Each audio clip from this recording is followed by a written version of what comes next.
দুটোকে আমরা পার্থক্য করতে পারি না। মাজার আর মন্দির দুটোই এক জিনিস, দুটোই এক জিনিস আমাদের কাছে।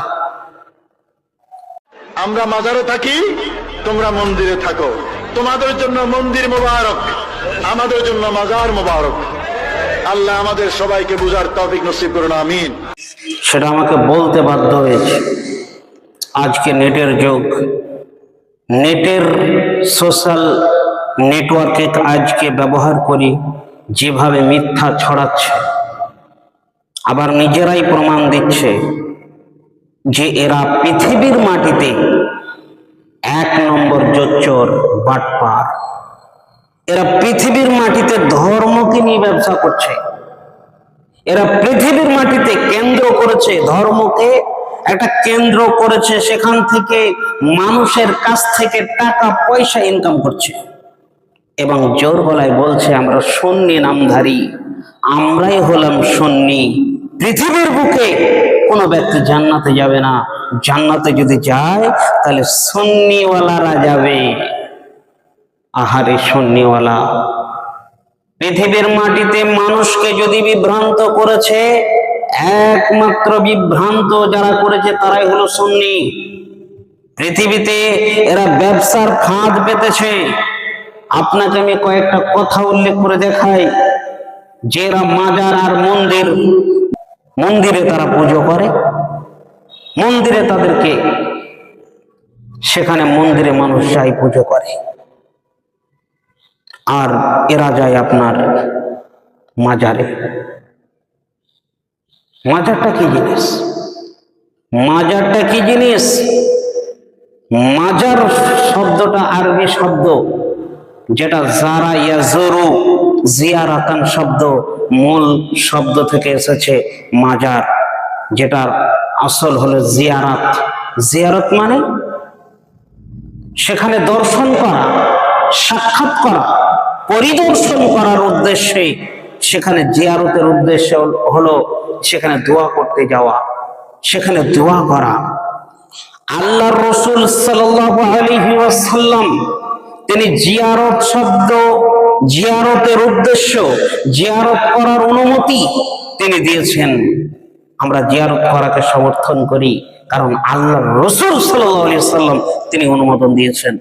হাদিস আপনাকে শোনাই, হাদিস আবু দাউদের মধ্যে পাবেন 3235, আপনি মুসলিমে পাবেন 977 নম্বর হাদিস, আপনি ইবনু মাজার ভিতরে 1579 নম্বর হাদিস, আপনি এই হাদিসগুলোতে পাবেন। আল্লাহ রাসূল সাল্লাল্লাহু আলাইহি ওয়াসাল্লাম তিনি বলছেন যে আমি আগে তোমাদেরকে জিয়ারত করতে নিষেধ করেছিলাম, কিন্তু আমি তোমাদেরকে অনুমতি দিচ্ছি যে তোমরা জিয়ারত করো।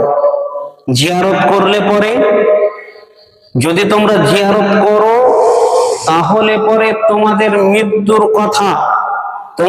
মৃত্যুর কথা স্মরণ হবে। জিয়ারত করলে পরে দুনিয়ার মোহ, দুনিয়ার লোভ লালসা ভেঙে যায়। জিয়ারত করলে আখিরাতের কথা স্মরণ করিয়ে দেয়।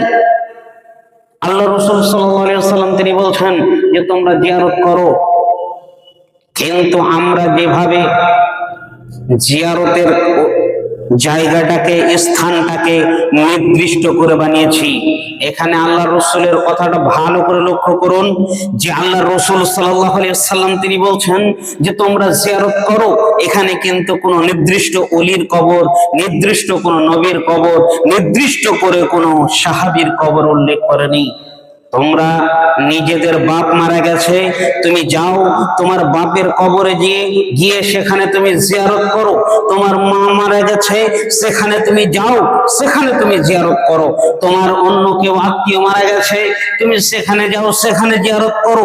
কবরস্থানে যাও, কবরস্থানে তুমি যাও, সেখানে গিয়ে তুমি জিয়ারত করো। তোমাকে বাধা কেউ দেয়নি। তবে তুমি জিয়ারতের উদ্দেশ্য করে একটা কবরকে তুমি পাকা ইট দিয়ে চুনকাম করে সেখানে রং করে সেখানে লিখে সেখানে একটা গম্বুজ বানিয়ে একটা পীরের নাম দিয়ে ওলির নাম দিয়ে সেখানে পাশে একটা বিশ্রামাঘর মেহমানখানা বানিয়ে সেখানে নারী পুরুষ সেখানে জগজমাটপূর্ণ চাদর চড়ানো ধূপকাঠি জ্বালানো নারী পুরুষ সমাগম বিভিন্ন উৎসবে মেতে উঠেছে আর সেখানে গিয়ে তুমি জিয়ারত করবে এরকম প্রমাণ তুমি কোথায় পেয়েছো বেটা? বেটা তোমাকে জবাব দিতে হবে। তুমি সুন্নি নামধারী সুন্নতকে তুমি পালন করো, সুন্নতকে তুমি পালন করো, কেমন ভাবে তুমি পালন করো তুমি দেখাও তো এটা। তুমি সুন্নতের একদম নামধারী সুন্নি তুমি। আল্লাহ রসুল বলছেন জিয়ারত করতে যাও, কবরস্থানে যাও, কবরে যাও। পৃথিবীর মাটিতে যত কবর আছে আল্লাহ রসুলের হাদিস আপনাকে আমি শোনাই। সহিহ মুসলিম 969 নম্বর হাদিস, 969 নম্বর হাদিস সহিহ মুসলিমে এসেছে। আলী রাদিয়াল্লাহু তাআলা আনহু তিনি বলছেন, আলী রাদিয়াল্লাহু তাআলা আনহু তিনি বলছেন যে আমাকে আল্লাহর নবী আদেশ করলেন, হে আলী, পৃথিবীর মাটিতে যত উঁচু কবর আছে সেগুলোকে ভেঙে গুড়িয়ে সমান করে দাও। আল্লাহ রসুল সাল্লাল্লাহু আলাইহি সাল্লামের কথাটা আপনি শুনবেন, সহিহ মুসলিম 969 নম্বর হাদিস।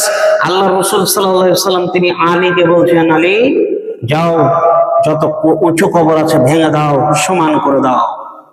আপনি লক্ষ্য করবেন মাজার গুলোতে পাথর চাপড়ি বলুন, ফুরফুরা বলুন, আপনি বলুন খানকা বলুন, আপনি আজমির বলুন, যত রকমের পীরের স্থান আছে, ওলির স্থান বলে যারা চিহ্নিত করেছে সমস্ত কবরগুলো উঁচু করে দেওয়া হয়েছে।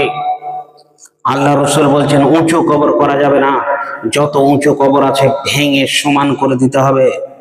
তুমি কবরকে কেন তুমি পাকা করলে, কবরকে কেন তুমি গম্বুজ বানালে, এই সম্পর্কে আল্লাহ রসুল সাল্লাল্লাহু আলাইহি সাল্লাম তিনি বলছেন। আপনাকে হাদিস শোনাই, আবু দাউদ 3226, আপনার তিরমিজিতে এসেছে 1052।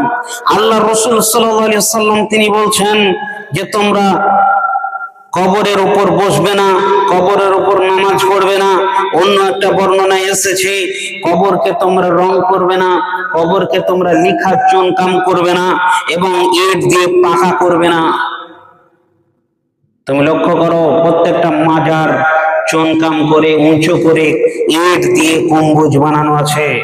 তার মানে আল্লাহ রসুলের হাদিস, আল্লাহর নবী বলছেন ওই সমস্ত কবরগুলোকে ভেঙে গুড়িয়ে দিতে হবে।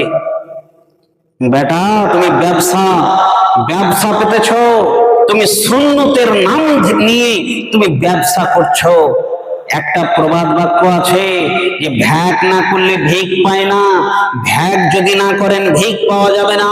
তাই পৃথিবীর মাটিতে ভ্যাকের জন্য মাজার বানানো হয়েছে, ভ্যাকের জন্য মাজার বানানো হয়েছে যার মাধ্যম দিয়ে ভিক্ষা করা যাবে, মানুষকে বিভ্রান্ত করে টাকা নিয়ে নেওয়া হবে, টাকা ইনকাম করা হবে, এই বলে তুমি মাজার তৈরি করেছে। বেটা পৃথিবীর মাটিতে যত মাজার আছে তাকে সমান করে দিতে হবে, এ কথা আল্লাহর নবী বলছেন, আমি বলিনি।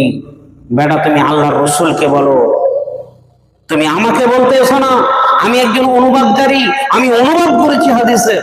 তুমি হাদিস দেখো, আল্লাহর রসুলকে বলো যে আল্লাহ রসুল কেন বললো মাটি কবর উঁচু কবরগুলোকে ভেঙে সমান করে দাও, কেন বললো দেখাও তো বেটা। আল্লাহ রসুলের কবর গম্বুজ বানানো আছে, তুমি দেখাও। কোন সাহাবীর কবর গম্বুজ বানানো আছে তুমি দেখাও। থাবড়িয়ে লাল করে দেবে। তুমি মক্কার জমিনে যাও, আল্লাহ রসুলের কবরগুলোকে দেখে এসো। তুমি মাজার পূজারী, নিজেরা প্রমাণ করছো মাজারে থাকি আমরা, তোমরা নিজেরা প্রমাণ করছো মাজারে থাকি আমরা। তার মানে জানতে হবে মাজারটাই তোমাদের কেন্দ্রস্থল ব্যবসার। এই কেন্দ্রস্থল যদি ভেঙে দেওয়া হয়, আমি বলছি কেন্দ্রস্থল এই মাজারগুলোকে যদি ভেঙে সাধারণ কবরে পরিণত করা হয়, তাহলে এরা ভিক্ষার থালা নিয়ে রাস্তায় ঘুরবে। এটা আমি চ্যালেঞ্জ করে বলে দিলাম। সুন্নি নামধারী যারা আছে, এদের মাজারগুলোকে যদি ভেঙে গুড়িয়ে দেওয়া হয়, তাহলে দেখবেন এরা থালা নিয়ে রাস্তায় ঘুরছে, রাস্তায় ভিক করছে। এদের কোনো উপায় নাই। এরা কেন্দ্রস্থল বানিয়েছে মাজারকে, যে এখানে মানুষ আসবে আর টাকা ইনকাম হবে, এটাই তারা ভেবে নিয়েছে। সুন্নি নামধারী বেঈমান কথাকার মানুষদের ঈমান নিয়ে ছিনিমিনি খেলছে, মানুষদের ঈমান নিয়ে তারা আজকে ঈমান পেড়ে নিচ্ছে। আল্লাহ রাসূল বলছেন, তোমরা যদি ঈমান দৃঢ় করতে চাও, ঈমান যদি পাকাপোক্ত করতে চাও, তোমরা যদি দুনিয়ার দিকে বেশি চলে যাও, তাহলে কবরে যাও, কবরস্থানে যাও, জিয়ারতের উদ্দেশ্যে যাও।